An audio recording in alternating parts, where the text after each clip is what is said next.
Hi, my name is Alexandra Allred. I am an adjunct professor with Tarleton State University with the Department of Kinesiology, and this is Women in Sports. If you're new to me or the subject of women in sports, this first series that we're going to do is really just an overview of what the book is about. Yes, I did publish the book, When Women Stood. It's coming out in 2023. But for this course, we're really going to go over a broad, from politics to media exposure, even religion, cultural norms, you name it, we've got it in this book. And many times, at least in the next couple series, you're going to be asking, well, what does this have to do with sports? It's amazing how connected women's sports is to everyday life. For me, if you know me, you know that I have been in women's research and women's sports for over 3 decades. For those of you who don't, I am a former national and professional athlete, and I am also, as I mentioned, a professor and researcher of women in sports. So let's get going. For me, I will tell you that I am the second American woman to be named U.S. bobsled champion, and officially speaking, I am the first woman. And that is because prior to 1924, men and women recreationally, but also in local races, competed in bobsled and had a great time. In 1924, bobsled became a part of the Olympic Games, and subsequently, women were banned from racing. Women were not allowed in the Olympic Games, but they were banned from local races. Except there were a few exceptions, one of them being in 1940, the AAU, which is the Amateur Athletic Union, had an open race with the 4-man bobsled, and Catherine Dewey, otherwise known as the granddaughter of Melville Dewey, if you're familiar with the Dewey Decimal System, she won and surprised everyone and became the first 4-man bobsled champion, but the first woman to beat men in an open competition. Well, a lot of people didn't like that, and that certainly didn't fit the norms of proper feminine behavior. And a few days later, they reversed their decision, stripped her of her title, and banned women from the sport. So that's why in 1994, when I was the U.S. bobsled champion to an official team recognized by the USOC, the United States Olympic Committee, I became the officially first recognized U.S. bobsled champion. And then, of course, it wasn't until 2002 that women became an official sport in the Olympics. What people don't realize is 1994 was a long time ago, but historically speaking, it was yesterday. And even then, a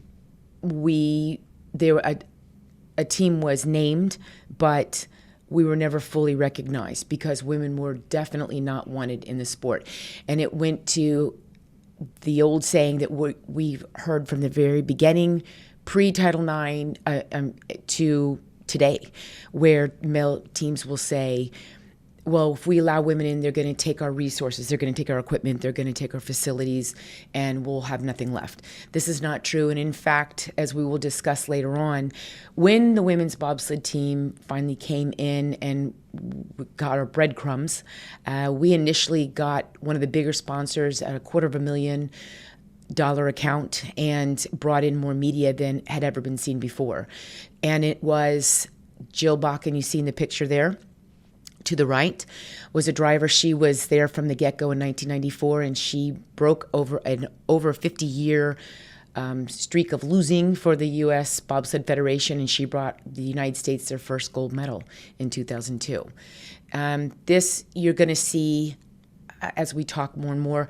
It's just unbelievable to a lot of people how much we were fought along the way, and a lot of people are surprised that really it wasn't until 1994 that we had women in bobsled. But then you can't be that surprised because it was 1993 before women were allowed to wear pants on the U.S. Senate Hall, on their floor. And it was not until 2010 that women were legally allowed to wear pants on the streets of Paris, which is crazy. But the biggest thing I want you guys to realize is we talk about all these things, when we talk about media and laws and legal standings for women, is of the 195 countries around the world, 160, as you can see right here, offer constitutional provisions to prohibit discrimination based on sex or gender. But the United States isn't one of them. We required 38 states to ratify to turn the ERA, the Equal Rights Amendment, into law in our Constitution. We didn't get the 38th until 2020, which is shocking. And I invite people to always not just say, great, we got the 38, but why only 38? And now we've got as many as 5 states who are threatening to rescind the previous approval for ratification. And that should be shocking to all of us that in 2022 we still have people who are not comfortable with having women have legal standing in our own Constitution. Okay, but as I teased, you might be saying, well, what does this have to do with sports? This has everything to do with sports. How we see our female athletes has everything to do with what we then feel like they are entitled to have, or what they should be wearing, or how they should behave. So just for fun, I just Googled the sport of basketball. And when I Google men's basketball, of course, an array of things come up: best recruits, best workouts, top salaries, NRA projections. But when you go, and even with Warriors, you see this image here, you get the big tough guy. There's no question about the history of male Warriors, right? But when you go to women's basketball, I got the 2 top subjects that have historically always been a part of women's history, and that is her appearance and her sexuality. And so when I Google women's basketball, most beautiful comes up, and lesbian comes up. And then, of course, no surprise, when you Google female warriors, they're almost always some version of a cartoon, because it just really, that wasn't part of women's history. That's not the image that patriarchal communities wanted to project. And so she's more cartoonish than real. But believe me, as you are going to find out, she's very real and very exciting. But let's, historically speaking, one of the thoughts that we had that plays to the whole warrior and female athlete topics that we go after is, prior to 1972, it was always said, well, women don't care about sports that much. You can see right here the statistics before 1972, which is Title IX, 7% of girls participated in sports. But once it was opened up, once those opportunities were given to her, we've got nearly 43% of all girls in the United States are in sports, which is really a huge number when you consider that still so many women do not have the same facilities, the same coaching, the same opportunities on fields or on tracks, or in my case, on the ice. I can't say enough. People are so shocked that by 1995, I get a certificate from the United States Olympic Committee naming me Athlete of the Year in the sport of bobsled, but I don't have a coach. And there are no bylaws for women's bobsled. And I don't have a sled.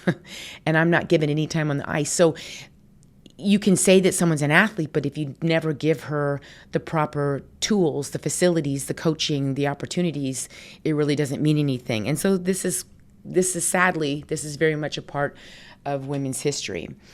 So where does it all begin? So historically, we have to look at how we've always viewed women. And it's always been told to us, the woman is the gatherer, right? The men were the hunters and the women were the gatherers. And calling women gatherers fit very neatly into what we've always heard, but also what we've also told other people, that, we're domestic. We're all about the food and the child caring. Well, this is really, and we're going to talk about this later, but is that misinformation or explicit bias versus, and I'll let you read, the manifestation of the subtler prejudices internalized from social stereotypes, i.e. implicit bias. Or in other words, it's what we've always been told and we don't even really think about it anymore, and we just assume that the female is the caregiver, the male is the warrior and the hunter, right? Well, we know now that even now in 2022, There are tribes in Africa and Asia, South America, New Guinea, New Zealand, Australia, in which women today are still the hunters. And what we found finally, and the explicit and implicit bias is really important to understand, is because as we began to find skeletal remains in archaeological digs, if they were found with weapons, it was just naturally assumed that this was a male warrior. But then we've had, and we're going to talk about this in a second, but we're starting to find out that we need to go back and look at some of these skeletal remains, because it's looking now that a lot of times we assumed that the skeleton was a male without proper research, and when in fact she was female. But how did all this change? So, we had the nomadic tribes, and then eventually that we went into settlements, and as the nomadic tribes they settled down, a lot of times for just safety reasons, marauding tribes of raiding, it just made sense to have a permanent place. And so that we got into settlements, and eventually it turned into the patriarchal residences, where for the first time, and I can't say this enough, for the first time, women were then taking the male name. But prior to this, it was always the male always went and lived with the female's family, and then everyone just kept their own name. But as we were civilized, the female then was expected to take the male name, and this really changed everything. No one's really questioned it, but over time, patriarchal societies, it is what it is, right? This is that implicit bias that we have. But the reality is that's not a natural state of human behavior. And we've seen this again and again when we go back and we study ancient times. So what is patriarchy? I'll let you all look at the slide and you can read the long definition, but the short of it is, once you grasp that it's not a natural state, but this was an assigned state in which we have two very ideas of how male and females are supposed to behave, how they're supposed to look, how they're supposed to dress, their mannerisms, that is what patriarchal societies is all about. And we're going to see again and again that has everything to do with what we see in our female athletes. So, 2021 at the Tokyo Olympic Games was really the first time that women stood up and said, I'm tired of this.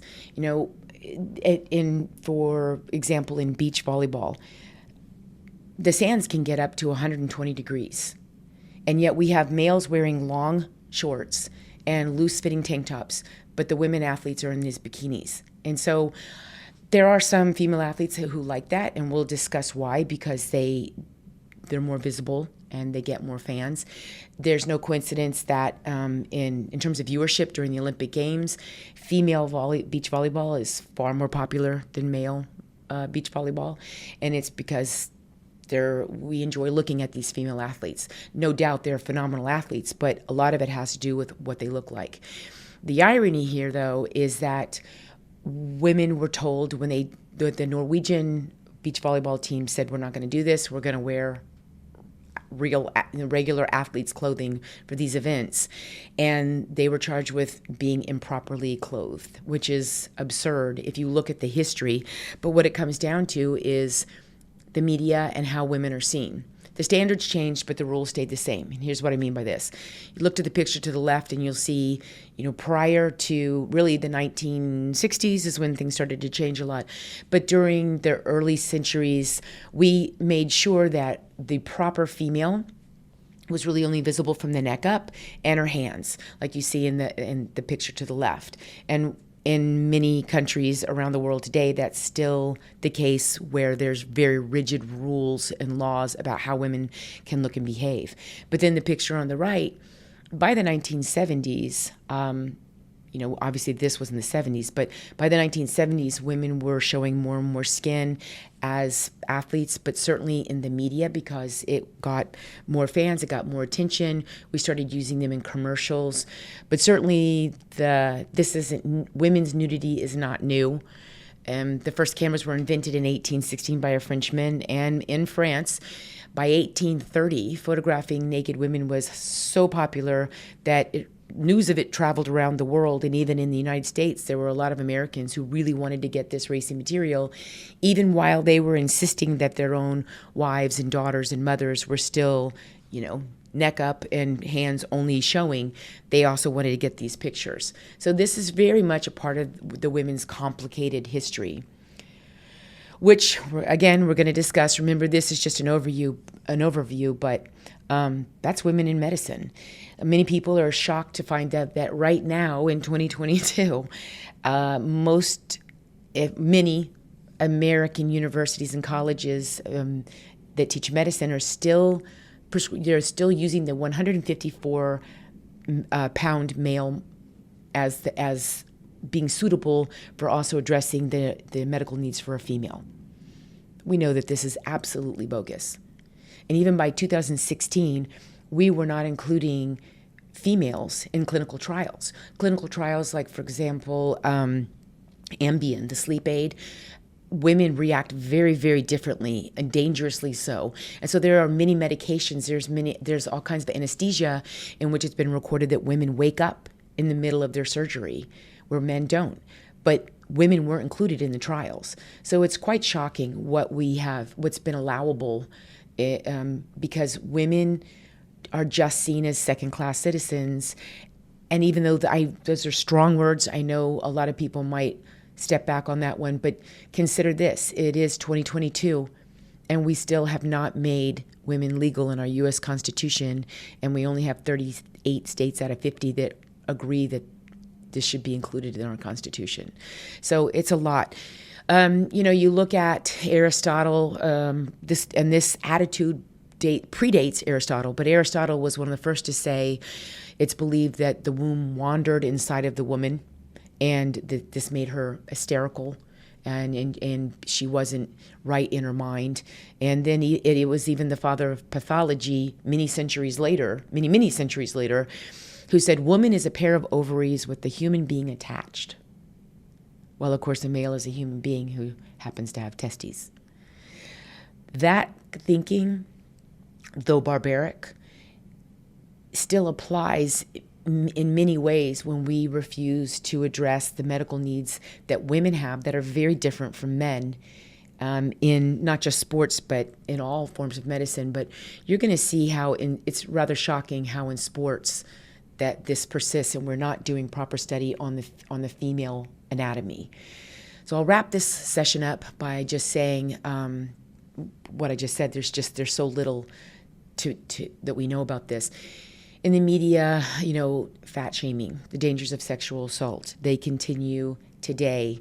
And only if you're paying attention with Simone Biles, who's on the cover of my book, for many reasons, but this is one of them. It took someone like Simone Biles to step up and speak before the Senate, but also take on the FBI. Why weren't we important enough? You had one job to do, and you didn't do it. So this is women's sports, and we're going to go all the way back in history, but this gives you a taste of what it's all about, and I hope you like it, because it is fascinating, complicating, heartbreaking, empowering. It's all things, and it is like no other kind of history. So welcome, thank you, and I'll see you again.